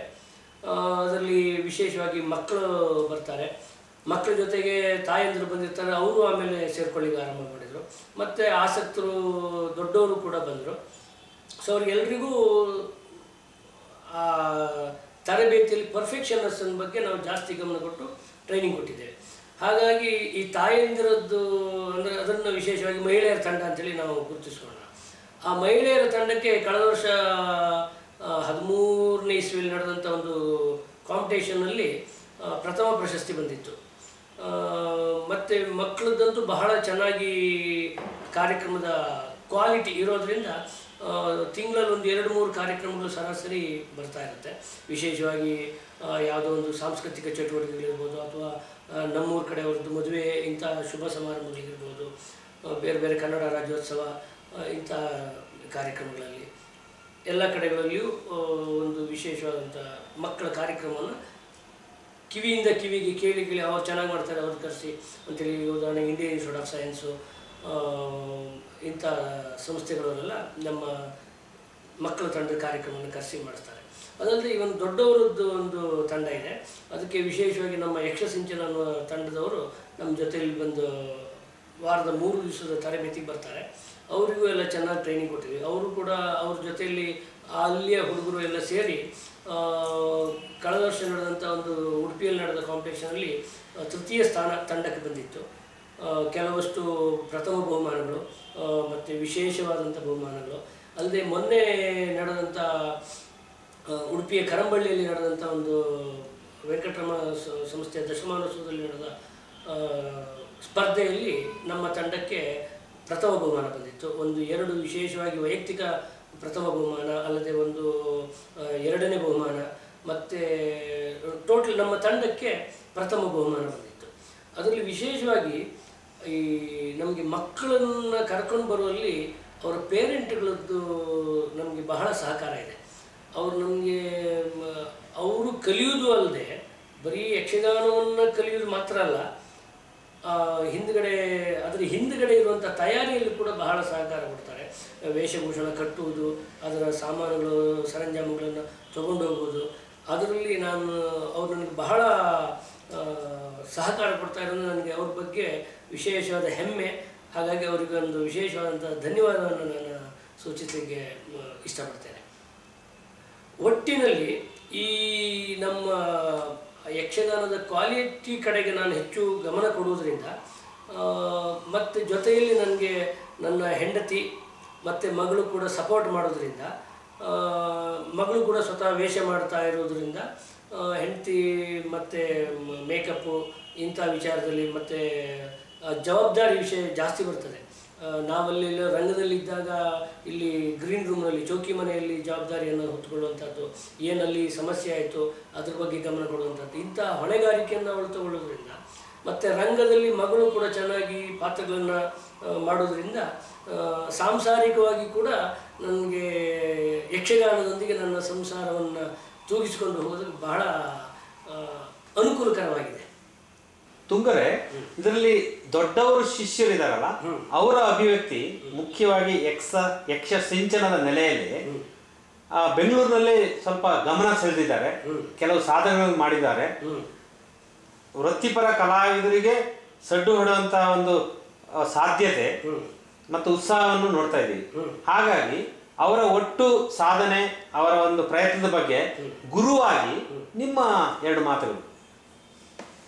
ಅವರು ಯಕ್ಷ ಸಿಂಚನದವರು ಅದೇ ಮೊದಲು ಒಂದು ತಂಡ ಕಟ್ಕೊಂಡಿದ್ದರು. ಆಮೇಲೆ ನಮ್ಮ ತರಬೇತಿಯನ್ನು ನೋಡಿದ ಮೇಲೆ ಆಸಕ್ತಿ ಹೊಂದಿ ಬಂದು ಬಹಳ ಶ್ರದ್ಧೆಯಿಂದ ಅವ್ರನ್ನ ನಾನು ಅವಾಯ್ಡ್ ಮಾಡಲಿಕ್ಕೆ ನಾನು ಪ್ರಯತ್ನ ಮಾಡಿದ್ರು, ಅವ್ರು ನಾನು ಬೆನ್ನು ಬಿಡಲಿಲ್ಲ, ಕಚ್ಕೊಂಡ್ರು. ಇಲ್ಲ, ನಾನು ಕೊನೆಗೆ ಇವ್ರು ಹೇಗೂ ಬರುವುದಿಲ್ಲ, ಯಾಕಂದರೆ ಎಲ್ಲರೂ ಮಾತಾಡ್ತಾ ಇದ್ದಾರೆ, ಅವರೆಲ್ಲ ಬೇರೆ ಬೇರೆ ಉದ್ಯೋಗದಲ್ಲಿದ್ದಾರೆ ಅಂತ. ಹಾಗಿದ್ಮೇಲೆ ನಾನು ತಪ್ಪಿಸ್ಕೊಳ್ಳಿಕ್ಕೆ ಒಂದು ಸುಲಭ ಉಪಾಯ ಸಿಕ್ತು. ನನ್ನ ಕ್ಲಾಸ್ ಅಂತ ಹೇಳಿದರೆ ವಾರದಲ್ಲಿ 3 ದಿವಸ ಕ್ಲಾಸಿಗೆ ಬರೋಂಗಿದ್ರೆ ಮಾತ್ರ ಅಂತ ಹೇಳಿದೆ. ಅದಕ್ಕೂ ಆಯಿತು ಅಂತೇಳಿ ಹೇಳಿದರು. ಆಯಿತು ಅಂತ ಹೇಳಿದ ಮಾತ್ರ ಅಲ್ಲ, ಪ್ರತಿ ವಾರದ 3 ಕ್ಲಾಸ್ಗಳಿಗೆ ಶ್ರದ್ಧೆಯಿಂದ ಬಂದು ಶ್ರದ್ಧೆಯಿಂದ ಅಭ್ಯಾಸ ಮಾಡಿದರು. ಹಾಗೆ ಅವರು ಪ್ರಸಂಗವನ್ನು ಆಯ್ದುಕೊಳ್ಳುವಲ್ಲಿಯೂ ಕೂಡ ನನಗೆ ಸ್ವಲ್ಪ ಸವಾಲು ಎನಿಸುವಂಥ ಪ್ರಸಂಗಗಳನ್ನು ಆರಿಸ್ಕೊಳ್ಳಿಕ್ಕೆ ಆರಂಭ ಮಾಡಿದರು. ವಿಶೇಷವಾಗಿ ರುಕ್ಮಿಣಿ ಸ್ವಯಂವರ, ದ್ರೌಪದಿ ಸ್ವಯಂವರ. ಯಾಕಂದರೆ ದ್ರೌಪದಿ ಸ್ವಯಂವರ ಅಂತೂ ನಾನಂತೂ ನೋಡಲೇ ಇಲ್ಲ ಆ ಪ್ರಸಂಗವನ್ನು, ಅಂತಹ ಪ್ರಸಂಗಗಳು.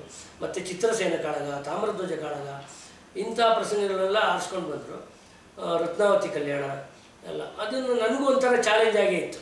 ಆದ್ದರಿಂದ ನಾನು ಅದನ್ನು ಚಾಲೆಂಜ್ ಆಗಿ ತೊಗೊಂಡು ಅದನ್ನು ಅವರಿಗೂ ಟ್ರೈನಿಂಗ್ ಕೊಟ್ಟು, ಮತ್ತು ನನ್ನ ಗುರುಗಳಾದಂಥ ಬನ್ನಂಜೆ ಸಂಜೀವರಿಂದ ಇದರ ಪ್ರಸಂಗದ ನಡೆ ಹೇಗೆ ಅಂತೆಲ್ಲ ತಿಳ್ಕೊಂಡು ಅವರಿಗೆ ತರಬೇತಿ ಕೊಟ್ಟೆ. ಆದರೆ ಇದರ ಜೊತೆಯಲ್ಲಿ ಅವರೆಲ್ಲರೂ ದೊಡ್ಡ ದೊಡ್ಡ ಉದ್ಯೋಗದಲ್ಲಿ, ಬೇರೆ ಬೇರೆ ಉದ್ಯೋಗದಲ್ಲಿದ್ದರು. ಯಾಕಂದರೆ ಸುಮಾರು ಬೆಳಿಗ್ಗೆ 6 ಗಂಟೆಗೆ ಮನೆ ಬಿಟ್ಟರೆ ಅವ್ರು ಬರೋದೇ 8 ಗಂಟೆ 9 ಗಂಟೆ ಆಗುತ್ತೆ, ನನಗೆ ಚೆನ್ನಾಗಿ ಗೊತ್ತಿದೆ ಅದು. ಹಾಗಿದ್ದು ಆ ಪ್ರತಿಯೊಂದು ಪಾತ್ರದ ಬಗ್ಗೆಯೂ ಅವರು ಬಹಳ ಆಳವಾದ ಅಧ್ಯಯನ, ಈವನ್ ಅವ್ರಿಗೆ ಗೊತ್ತಾಗದೇ ಇದ್ದರೆ ನನಗೂ ತಿಳಿದೇ ಇದ್ದರೆ ಇನ್ನೂ ಸಂಬಂಧಪಟ್ಟವರಿಗೆ, ಇನ್ನೂ ದೊಡ್ಡ ಪಂಡಿತರಿಗೆ ಈ ಪಾತ್ರ ಹೇಗೆ, ಇದರ ಯಾವ ಥರ ಮಾಡಬೇಕು, ಇದರದ್ದು ಹಿನ್ನೆಲೆ ಇತ್ಯಾದಿ ಏನು ಅಂಥೇಳಿ ಎಲ್ಲ ಬಹಳ ಪರಿಶ್ರಮ ಪಟ್ಟು ಅದರ ಬಗ್ಗೆ ಅಧ್ಯಯನ ಮಾಡಿ, ಮತ್ತು ಜೊತೆಯಲ್ಲಿ ಪೂರ್ವರಂಗ ಇದನ್ನೆಲ್ಲ ಚೆನ್ನಾಗಿ ಅಭ್ಯಾಸ ಮಾಡಿ, ಕನಿಷ್ಠ ವರ್ಷಕ್ಕೆ ಒಂದು ಹೊಸ ಪ್ರಸಂಗವನ್ನು ಮಾಡಲೇಬೇಕು ಅನ್ನುವಂಥ ಒಂದು ದೃಢ ನಿರ್ಧಾರದಿಂದ, ಮತ್ತು ಒಂದು ಹೊಸ ಪ್ರೊಡಕ್ಷನ್ ಮಾಡಿದ್ರದ್ದು ಮತ್ತು ರಿಪೀಟ್ ಶೋಗಳಿಂದ ಬಹಳ ಚೆನ್ನಾಗಿ ಗಮನ ಸೆಳೀತಾ ಇದ್ದಾರೆ. ಅವರಿಗೆ ಅದ್ರ ಬಗ್ಗೆ ಬಹಳ ಆಸಕ್ತಿ ಇದೆ. ಅವರಿಗೆ ಅದ್ರ ಬಗ್ಗೆ ನಾವು ಕೀನ್ ಇಂಟ್ರೆಸ್ಟ್, ಆಳವಾದ ಆಸಕ್ತಿ ಅಂತಾರಲ್ಲ, ಅದು ಬಹಳ ಚೆನ್ನಾಗಿದೆ. ಅವರಿಗಿರುವ ಆ ಇಂಟ್ರೆಸ್ಟೇ ಇವತ್ತಿನ ದಿವಸದವರೆಗೆ ನಾನು ಅವ್ರ ಜೊತೆಗೆ ಇರ್ಲಿಕ್ಕೆ ಕಾರಣ. ಕೃಷ್ಣಮೂರ್ತಿ ತುಂಗರೆ, ಯಕ್ಷಗಾನ ವಲಯದ ಹೊರಗೆ ನೀವು ಕಂಡುಕೊಂಡ ಸಹಯೋಗದ ಬಗ್ಗೆ 1-2 ಮಾತು ಆಡಿದ್ದೀರಾ. ಆ ಮೂಲಕ ಯಕ್ಷಗಾನೇತರರಿಗೆ ಯಕ್ಷಗಾನವನ್ನು ತಕೊಂಡು ಹೋದಂಥ ಒಂದು ಸಾಧನೆಯೂ ಆಗಿದೆ. ಸೊ ಅದನ್ನು ಗಮನದಲ್ಲಿಟ್ಕೊಂಡು ಇದರಲ್ಲಿ ಆದಂತಹ ಪ್ರಯೋಗಗಳು, ಪ್ರಯತ್ನಗಳ ಬಗ್ಗೆ ಸ್ವಲ್ಪ ವಿವರಣೆ ಕೊಡಿ.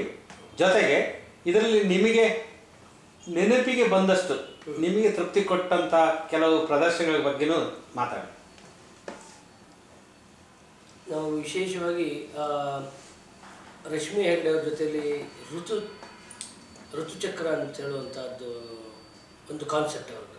ಅದರಲ್ಲಿ ಅವರು ಒಂದೊಂದು ಋತುವಿಗೆ ಒಂದೊಂದು ನೃತ್ಯ ಪ್ರಕಾರವನ್ನು ಸೇರಿಸ್ಕೊಂಡಿದ್ದಾರೆ. ಒಂದಕ್ಕೆ ಭರತನಾಟ್ಯ, ಒಂದಕ್ಕೆ ಕೂಚಿಪುಡಿ, ಒಂದಕ್ಕೆ ಕಥಕ್, ಒಂದಕ್ಕೆ ಮೋಹಿನಿಯಾಟ್ಟಂ, ಒಂದಕ್ಕೆ ಕಲರಿಪೈಟ್, ಇನ್ನೊಂದಕ್ಕೆ ಯಕ್ಷಗಾನ. ಹಾಗೆ ವರ್ಷ ಋತುವಿಗೆ ಯಕ್ಷಗಾನವನ್ನು ಉಪಯೋಗಿಸ್ಕೊಂಡಿದ್ದರು. ಸೊ ಅಲ್ಲಿ ವರ್ಷ ಋತುವನ್ನು ವರ್ಣನೆಯನ್ನು ಯಕ್ಷಗಾನದ ಶೈಲಿಯನ್ನು ಮಾಡಿದ್ವಿ. ಅಲ್ಲದೆ ಅಮೃತ ಮಂಥನ ಅನ್ನುವಂಥ ಒಂದು ಕಾನ್ಸೆಪ್ಟನ್ನು ಅವರು ಉಪಯೋಗಿಸ್ಕೊಂಡಿದ್ದರು. ಅದಕ್ಕೆ ನಮ್ಮ ಯಕ್ಷಗಾನವನ್ನು ಉಪಯೋಗಿಸ್ಕೊಂಡಿದ್ದರು. ಆಮೇಲೆ ನಿರುಪಮ ರಾಜೇಂದ್ರ ಅವರು ಜಯ ಭಾರತ ಜನನೀಯ ತನುಜಾತಿ ಅನ್ನುವಂಥ ಹಾಡಿಗೆ ನಮ್ಮ ಯಕ್ಷಗಾನವನ್ನು ಉಪಯೋಗಿಸ್ಕೊಂಡಿದ್ದರು. ಆಮೇಲೆ ವೈಜಯಂತಿ ಕಾಶಿ ಅವರು ಇಂಟರ್ನ್ಯಾಷನಲ್ ಫಿಲ್ಮ್ ಫೆಸ್ಟಿವಲ್ ಆಯಿತು ಜಸ್ಟ್ 2 years ಬ್ಯಾಕ್. ಅದರಲ್ಲಿ ಕೂಡ ನಮ್ಮ ಯಕ್ಷಗಾನವನ್ನು ಉಪಯೋಗಿಸ್ಕೊಂಡಿದ್ದರು. ಅಲ್ಲದೆ ಡೆಲ್ಲಿಯಲ್ಲಿ ನಡೆದಂತಹ ಒಂದು ಕಾರ್ಯಕ್ರಮದಲ್ಲಿ ಕೂಡ ನಮ್ಮ ಯಕ್ಷಗಾನವನ್ನು, ಅದರಲ್ಲಿ ವಿಶೇಷವಾಗಿ ಮಕ್ಕಳ ಕಾರ್ಯಕ್ರಮವನ್ನು ಅಲ್ಲಿ ನಡೆಸಿಕೊಟ್ಟಿದ್ವಿ. ಅದರಲ್ಲಂತೂ ಬಂದಂತಹ ರಾಜ ರಾಧಾರೆಡ್ಡಿ, ಕರಣ್ ಸಿಂಗ್, ಆಮೇಲೆ ಬ್ರಿಜು ಮಹಾರಾಜ್, ಇಂಥ ದೊಡ್ಡ ದೊಡ್ಡ ಬೇರೆ ಬೇರೆ ಕ್ಷೇತ್ರದ ದೊಡ್ಡ ದೊಡ್ಡ ದಿಗ್ಗಜರೆಲ್ಲ ಬಂದಿದ್ದರು. ಅವ್ರ ಮುಂದೆ ಪ್ರದರ್ಶನ ಕೊಟ್ಟದ್ದು ನನಗೆ ಬಹಳ, ಅದು ಪಕ್ಕ ಯಕ್ಷಗಾನವನ್ನೇ ಮಾಡಿದ್ವಿ. ಅದು ಕೂಡ ನನಗೆ ಬಹಳ ಖುಷಿ ಕೊಟ್ಟಂಥ ವಿಚಾರ ಆಗಿತ್ತು. ಅದಲ್ಲದೆ ಬೇರೆ ಬೇರೆ ಟಿ ವಿ ಚಾನಲ್ಗಳಲ್ಲಿ ಕೂಡ ನಾವು ಕಾರ್ಯಕ್ರಮವನ್ನು ಕೊಟ್ಟಿದ್ವಿ. ಉದಾಹರಣೆಗೆ ಇಂಡಿಯಾಸ್ ಗಾಟ್ ಟ್ಯಾಲೆಂಟ್, ಆಮೇಲೆ ಸೈ ಅನ್ನುವಂಥ ಒಂದಿದು, ಅದಲ್ಲದೆ ಜಲಕ್ ದಿಕ್ಲಾಜ, ಜಲದಿಗ್ಲಾಜದಲ್ಲಿ ಒಂದು 2 ಸಾರಿ ಏನೋ ಭಾಗವಹಿಸಿದ್ವಿ. ಈಗ ರೀಸೆಂಟಾಗಿ ಕೂಡ ಇದು ಮಾಡಿದ್ವಿ. ಅದಕ್ಕೆ ಕೆಲವೆಲ್ಲ ಅಬ್ಜೆಕ್ಷನ್ ಮಾಡಿದ್ರು ಕೂಡ, ಆದರೆ ನಾವು ಅದು ಹಿಂದಿ ಚಾನಲ್ ಆದ್ದರಿಂದ ಬರೀ ಭಾರತ ಆಲ್ ಓವರ್ ಇಂಡಿಯಾ ಮಾತ್ರ ಅಲ್ಲ, ಹೊರಗಡೆಯವರು ಕೂಡ ಎಷ್ಟೊಂದು ಜನ ನೋಡ್ತಾರೆ ಅದನ್ನು. ಸೊ ಎಷ್ಟೊಂದು ಜನರಿಗೆ ಅದು ಪ್ರಚಾರ ಆಯಿತು. ಆದ್ದರಿಂದ ನೀನು ಮಾಡಿದ್ದು ಒಳ್ಳೆಯದಾಯಿತು ತುಂಗ ಅಂತೇಳಿ ಹೇಳಿ ನನ್ನ ಗುರುಗಳೇ ನನ್ನನ್ನು ಬನ್ನಂಜೆ ಸಂಜೀವ ಸುವರ್ಣರೇ ಫೋನ್ ಮಾಡಿ ನನಗೆ ಅಪ್ರಿಷಿಯೇಟ್ ಮಾಡಿದರು. ಸೊ ಇಂಥದ್ದು ರೀತಿಯಲ್ಲಿ ಮಾಡಿದ್ದಲ್ಲದೆ ನಾವು ತಮಿಳುನಾಡಲ್ಲಿ ಜಯಲಲಿತಾ ಅವ್ರ ಮುಂದ್ಗಡೆ ಒಂದು ಕಾರ್ಯಕ್ರಮವನ್ನು ಮಾಡಿದ್ವಿ ಮಕ್ಕಳಿಂದ, ಹೈದರಾಬಾದಲ್ಲಿ, ಆಮೇಲೆ ಡೆಲ್ಲಿನಲ್ಲಿ, ಮತ್ತು ಕರ್ನಾಟಕದ ಬೇರೆ ಬೇರೆ ಕಡೆಗಳಲ್ಲಿ ದೊಡ್ಡ ದೊಡ್ಡ ಸ್ಟೇಜ್ಗಳಲ್ಲೆಲ್ಲ ಕಾರ್ಯಕ್ರಮವನ್ನು ನೀಡಿರುವಂಥದ್ದು. ಆ ಮೂಲಕವಾಗಿ ಬೇರೆ ಯಕ್ಷಗಾನೇತರರಿಗೂ ಕೂಡ ನಾವು ನಮ್ಮ ಈ ಕಲೆಯ ಜೊತೆಯಲ್ಲಿ ಹೇಗೆ ಸ್ಪಂದಿಸಲಿಕ್ಕಾಗ್ತದೆ, ಅದರ ಜೊತೆಯಲ್ಲಿ ಹೇಗೆ ಇದರದ್ದು ಪ್ರಸಾರ ಮತ್ತು ಪ್ರಚಾರದ ಸಾಧ್ಯತೆಗಳನ್ನು ಕೂಡ ಮಾಡಿದ್ವಿ ಅನ್ನುವಂಥದ್ದು ಅನಿಸುತ್ತೆ ನನಗೆ. ಈ ನಿಟ್ಟಿನಲ್ಲಿ ಯಕ್ಷಗಾನೇತರರಿಗೆ ನೀವು ಮಾಡಿದ ಪ್ರದರ್ಶನದಲ್ಲಿ ಯಕ್ಷಗಾನದ ಯಾವ ಅಂಶ ಅಥವಾ ನಿಮ್ಮ ಪ್ರದರ್ಶನದ ಯಾವ ಅಂಶಗಳು ಬಹಳ ಇಷ್ಟ ಆಯಿತು? ಮೊದಲನೇದಾಗಿ ಈಗ ಹೊರಗಡೆಯಿಂದ ನೋಡುವಾಗ ನಮ್ಮ ಕಾಸ್ಟ್ಯೂಮ್ಸ್ ಅವರಿಗೆ ಇಷ್ಟ ಆದರೂ ಆಳಕ್ಕಿಳಿದು ನೋಡುವಾಗ ಅದರಲ್ಲಿ ಇರುವ ನಮ್ಮ ಪರ್ಫೆಕ್ಷನ್ನೆಸ್. ಯಾಕಂದರೆ ನಾವು ಒಂದು ಹೆಜ್ಜೆಯನ್ನು ಕುಣಿಯುವಾಗ ಎರಡರದ್ದು ಕೈ ಎಡಗೈ ಮೇಲೆ ಬರಬೇಕು, ಎರಡರದ್ದು ಎಡಗೈ ಮೇಲೆ ಇರುತ್ತೆ. ಯಾಕಂದರೆ ಈ ವಿಶೇಷವಾದಂಥ ಈ ಅಂಶ ಎಲ್ಲ ಡ್ಯಾನ್ಸಲ್ಲಿ ಇರುತ್ತೆ, ನಮ್ಮ ಯಕ್ಷಗಾನದಲ್ಲಿ ಸರ್ವೇ ಸಾಮಾನ್ಯವಾಗಿ ಇರುವುದಿಲ್ಲ. ಯಾಕೆಂದರೆ ಅದಕ್ಕೆ ಯಾರ್ಯಾರೋ ಗುರುಗಳ ಹತ್ರ ಕಲ್ತಿರ್ತಾರೆ, ಇನ್ಯಾರೋ ಸ್ವಸ್ಫೂರ್ತಿಯಿಂದ ಕಲ್ತು ಮಾಡಿರ್ತಾರೆ. ಹಾಗಾಗಿ ಒಂದೇ ಥರ ಇರೋಕ್ಕೆ ಸಾಧ್ಯತೆಗಳಿರೋದಿಲ್ಲ. ಬಟ್ ನನ್ನಲ್ಲಿ ಏನಾಗಿರುತ್ತೆ ಅಂದರೆ ನಾನು ಹೆಚ್ಚಾಗಿ ಅಲ್ಲ 99% ನಮ್ಮ ಸ್ಟೂಡೆಂಟ್ಗಳನ್ನೇ ನಾನು ಉಪಯೋಗಿಸಿರ್ತೀನಿ. ಆದ್ದರಿಂದ ಆ ಅಂಗಶುದ್ಧಿಗೆ ನನಗೆ ಎಲ್ಲ ಕಡೆಯಿಂದ ಅಪ್ರಿಸಿಯೇಷನ್ ಸಿಕ್ಕಿದೆ. ಕೃಷ್ಣಮೂರ್ತಿ ತುಂಗರೆ, ನಿಮ್ಮ ಇಂದಿನವರೆಗಿನ ಕಲಾ ಜೀವನದಲ್ಲಿ ನಿಮಗೆ ಅತ್ಯಂತ ಖುಷಿ ಮತ್ತು ತೃಪ್ತಿ ಕೊಟ್ಟ ವಿಷಯಗಳೇನು? ಮತ್ತೆ ಯಾವುದೇ ರೀತಿಯ ವಿಷಾದ ಅಥವಾ ನಿರಾಶೆ ಕೊಟ್ಟ ವಿಷಯಗಳಿದ್ರು ಹೇಳಿ. ನನಗೆ ಖುಷಿ ಕೊಟ್ಟದ್ದು ಅಂತ ಹೇಳಿದರೆ, ವಿಶೇಷವಾಗಿ ನಾನು ಉಡುಪಿ ಯಕ್ಷಗಾನ ಕೇಂದ್ರದಲ್ಲಿ ಗುರು ಮಹಾಬಲಕಾರಂತರು ಹಾಗೂ ಬನ್ನಂಜೆ ಸಂಜೀವ ಸುವರ್ಣರ ಹತ್ರ ಅಭ್ಯಾಸ ಮಾಡಿದ್ದು ನನಗೆ ಬಹಳ ಖುಷಿ ಕೊಟ್ಟಿದೆ. ಯಾಕಂದರೆ ಅವ್ರ ಹತ್ರ ಆ ರೀತಿಯಲ್ಲಿ ನಾನು ತರಬೇತಿ ಪಡೆದದ್ರಿಂದ ಇವತ್ತು ಜನ ನನ್ನನ್ನು ಗುರುತಿಸುವ ಮಟ್ಟಕ್ಕೆ ಬೆಳೆಯೋಕ್ಕಾಯಿತು ಅಂತ ನಾನು ಅಂದ್ಕೊಳ್ತೀನಿ. ತೃಪ್ತಿ ಕೊಟ್ಟದ್ದು ಅಂತ ಹೇಳಿದರೆ, ನಾನು ಯಕ್ಷಗಾನದ ಪ್ರದೇಶದಿಂದ ಹೊರಗೆ ಬಂದು ಬೆಂಗಳೂರಿನಂಥ ನಗರದಲ್ಲಿ ಯಕ್ಷಗಾನದ ಪ್ರದೇಶದಿಂದ ಬಂದವರು ಮತ್ತು ಯಕ್ಷಗಾನೇತರರಿಗೆ ಇಬ್ಬರಿಗೂ ಅದನ್ನು ಹೇಳಿಕೊಟ್ಟಿರುವಂಥದ್ದು ನನಗೆ ಬಹಳ ತೃಪ್ತಿ ಕೊಟ್ಟಿರುವಂಥದ್ದು. ಅದರಲ್ಲೂ ವಿಶೇಷವಾಗಿ ಮಕ್ಕಳ ತಂಡ ಮತ್ತು ಮಹಿಳೆಯರ ತಂಡ, ಅದರಲ್ಲಿ ಮತ್ತು ಯಕ್ಷಸಿಂಚನದಂಥ ಯುವಕರ ತಂಡ, ಇವರೆಲ್ಲರೂ ವೈಯಕ್ತಿಕವಾದಂಥ ನೆಲೆಯಲ್ಲಿ ಪ್ರಶಸ್ತಿಗಳನ್ನು ಗಳಿಸಿರುವಂಥದ್ದು. ವಿಶೇಷವಾಗಿ ಪೋಗೋ ಅಮೇಜಿಂಗ್ ಕಿಡ್ ಅವಾರ್ಡ್, ಮತ್ತು ನನ್ನೊಂದು 2 ಮಕ್ಕಳಿಗೆ ನ್ಯಾಷನಲ್ ಲೆವೆಲ್ವರೆಗೆ ಹೋಗುವಂಥ ಕಲಾಶ್ರೀ ಪ್ರಶಸ್ತಿ, ಬೆಂಗಳೂರಿನಲ್ಲಿ ಮುಖ್ಯಮಂತ್ರಿಯಿಂದ ಕಲಾಶ್ರೀ ಅವಾರ್ಡು, ದೆಹಲಿಯಲ್ಲಿ ಹೋಗಿ ಪ್ರಥಮ ಪ್ರಶಸ್ತಿ ಪಡೀಲಿಕ್ಕೆ ಮೊದಲನೇ ಸುತ್ತಿಗೆ ಪ್ರವೇಶ ಮಾಡಿರುವಂಥದ್ದು, ಇವೆಲ್ಲ ನನಗೆ ಬಹಳ ಖುಷಿ ಕೊಟ್ಟಿದೆ. ವಿಷಾದ ಅಂಥೇಳಿ ಹೇಳಿದರೆ, ನಮ್ಮ ಕಲೆಯಲ್ಲಿ ನಾವು ಬೇರೆ ಕಲೆಯಲ್ಲಿ ತೊಡಗಿಸಿಕೊಳ್ಳುವಷ್ಟು ನಮ್ಮಲ್ಲಿಯವರು ಅದನ್ನು ಒಂದು ಶಿಸ್ತುಗಳಿಗೆ ಅಳವಡಿಸಿಕೊಳ್ತಾ ಇಲ್ಲ ಅನ್ನುವಂಥದ್ದು ನನಗೆ ಯಾವಾಗಲೂ ನನ್ನನ್ನು ಕೊರಿತಾ ಇರುವಂಥ ವಿಚಾರ. ಅದಕ್ಕಾಗಿ ನಾನು ಆ ಬಗ್ಗೆ ಆ ಶಿಸ್ತಿಗೆ ಜಾಸ್ತಿ ನನ್ನನ್ನು ಮತ್ತು ನನ್ನ ತಂಡವನ್ನು ಒಳಪಡಿಸೋದಕ್ಕೆ ನಾನು ಯಾವಾಗಲೂ ಇಷ್ಟಪಟ್ಟು ಅದರ ಕಡೆಗೆ ಹೆಚ್ಚಿನ ಒತ್ತು ಕೊಡ್ತಾ ಇದ್ದೇನೆ. ತೊಂದರೆ ನಿಮ್ಮ ಭವಿಷ್ಯದ ನಡೆಯ ಬಗ್ಗೆ 2 ಮಾತು. ನಾನು ಯಕ್ಷಗಾನ ಕ್ಷೇತ್ರಕ್ಕೆ ಬರುವಾಗ ಅನಿರ್ದಿಷ್ಟವಾದ ಹೆಜ್ಜೆಗಳನ್ನು ಇಟ್ಟುಕೊಂಡು ಒಬ್ಬನೇ ಬಂದಿದ್ದೆ. ಬೆಂಗಳೂರಿಗೆ ಬರುವಾಗಲೂ ಹಾಗೆ ಅನಿರ್ದಿಷ್ಟತೆಯಿಂದ ಒಬ್ಬನೇ ಬಂದಿದ್ದೆ. ಆದರೆ ಈಗ ನನಗೆ ಹೊಸ ಉತ್ಸಾಹಗಳು ನನ್ನ ಜೊತೆಯಲ್ಲಿ ಸೇರಿಕೊಂಡಿದೆ. ನನ್ನ ಒಳಗಿನಿಂದ ಒಂದು ಕಡೆಯಿಂದ ನನ್ನ ಮಡದಿ, ಇನ್ನೊಂದು ಕಡೆಯಿಂದ ನನ್ನ ಮಗಳು, ಅವರಿಬ್ಬರು ನನಗೆ ಹೆಚ್ಚಿನ ರೀತಿಯಲ್ಲಿ ಉತ್ಸಾಹ ತುಂಬ್ತಾ ಇದ್ದಾರೆ. ಅದರಲ್ಲಿ ವಿಶೇಷವಾಗಿ ನನ್ನ ಮಗಳು ಅದರ ಅಧ್ಯಯನದ ಕಡೆಗೆ ಇನ್ನೂ ಹೆಚ್ಚಿನ ಆಸಕ್ತಿಯನ್ನು ಹೊಂದಿದ್ದಾಳೆ. ಆದ್ದರಿಂದ ನನಗೆ ಮುಂದೆ ಈ ನನ್ನ ಸಂಘಟನೆಯನ್ನು ಮತ್ತು ಈ ನನ್ನ ಕಾರ್ಯಚಟುವಟಿಕೆಗಳನ್ನು ಅವಳು ಮುಂದುವರಿಸ್ಕೊಂಡು ಹೋಗ್ತಾಳೆ ಎನ್ನುವಂಥ ವಿಶ್ವಾಸ ನನಗಿದೆ. ಅದ್ರ ಜೊತೆಯಲ್ಲಿ ನಮ್ಮ ವಿದ್ಯಾರ್ಥಿ ಸಮೂಹ ಮತ್ತು ಅವರ ತಾಯಂದಿರು, ಅವರ ಪೇರೆಂಟ್ಸ್ಗಳು, ಅವರ ಎಲ್ಲರೂ ಕೂಡ ನನ್ನನ್ನು ಹೆಚ್ಚಿನ ರೀತಿಯಲ್ಲಿ ಪ್ರೋತ್ಸಾಹಿಸ್ತಾ ಇರೋದರಿಂದ ನಾನು ಈ ನಿಟ್ಟಿನಲ್ಲಿ ಇನ್ನಷ್ಟು ವಿಶಾಲವಾಗಿ ನನ್ನನ್ನು ತೆರೆದುಕೊಳ್ತಾ ಇದ್ದೀನಿ. ಹಾಗಾಗಿ ನನ್ನ ವಿದ್ಯಾರ್ಥಿಗಳಿಗೆಲ್ಲ ಇನ್ನೂ ಹೆಚ್ಚಿನ ಅಧ್ಯಯನದ ಬಗ್ಗೆ ನಾನು ಅವರ ಗಮನ ಸೆಳೀತಾ ಇದ್ದೇನೆ. ವಿಶೇಷವಾಗಿ ಯಾವುದೇ ಒಂದು ಪಾತ್ರಕ್ಕೆ ಯಾವುದೇ ಒಬ್ಬ ವ್ಯಕ್ತಿ ಸೀಮಿತ ಆಗದೆ ಎಲ್ಲ ಪಾತ್ರಗಳನ್ನು ಮಾಡುವಲ್ಲಿ, ಅದು ಬಣ್ಣದ ವೇಷ ಇರ್ಬೋದು, 2ನೇ ವೇಷ ಇರ್ಬೋದು, ಪುರುಷ ವೇಷ ಇರ್ಬೋದು, ಸ್ತ್ರೀ ವೇಷ ಇರ್ಬೋದು, ಹಾಸ್ಯ ಇರ್ಬೋದು, ಪುಂಡು ವೇಷ ಇರ್ಬೋದು, ಅಷ್ಟು ವೇಷಗಾರಿಕೆ ಮಾತ್ರವಲ್ಲದೆ ಅವ್ರನ್ನ ಹಿಮ್ಮೇಳದಲ್ಲಿ ಮದ್ದಳೆ, ಭಾಗವತಿಕೆ, ಚಂಡೆ ಮತ್ತು ವೇಷಭೂಷಣ ಕಟ್ಟುವಂಥದ್ದು, ಮೇಕಪ್ ಮಾಡುವಂಥದ್ದು, ಇದೆಲ್ಲದರಲ್ಲಿ ತೊಡಗಿಸಿಕೊಳ್ಳುವಲ್ಲಿ ನಾನು ಅವರನ್ನು ಪ್ರೋತ್ಸಾಹಿಸ್ತಾ ಇದ್ದೇನೆ. ಅವರು ನನ್ನನ್ನು ಮುಂದಕ್ಕೆ ಕರೆದುಕೊಂಡು ಹೋಗ್ತಾ ಇದ್ದಾರೆ. ಎಲ್ಲರೂ ಒಟ್ಟಿಗೆ ಕೈ ಹಿಡ್ಕೊಂಡು ಮುಂದಕ್ಕೆ ಹೋಗ್ತಾ ಇದ್ದೀವಿ ಅನ್ನೋಂಥ ವಿಶ್ವಾಸ ನನಗಿದೆ.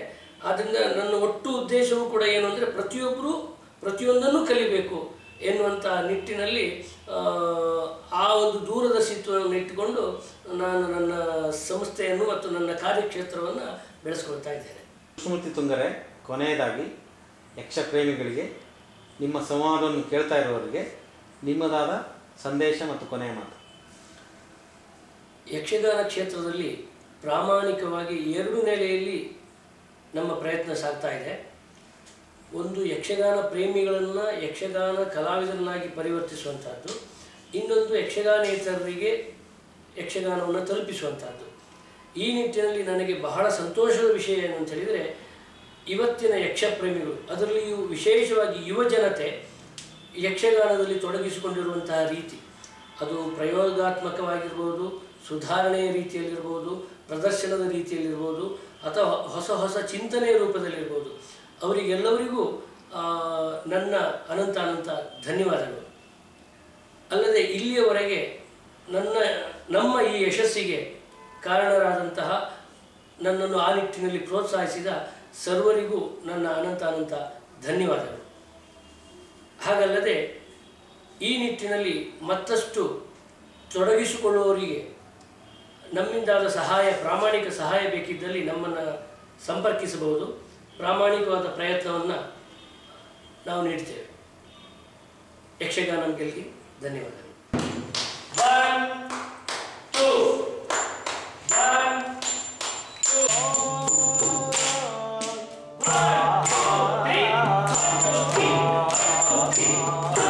2, 3.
Dan dan di gutaga tak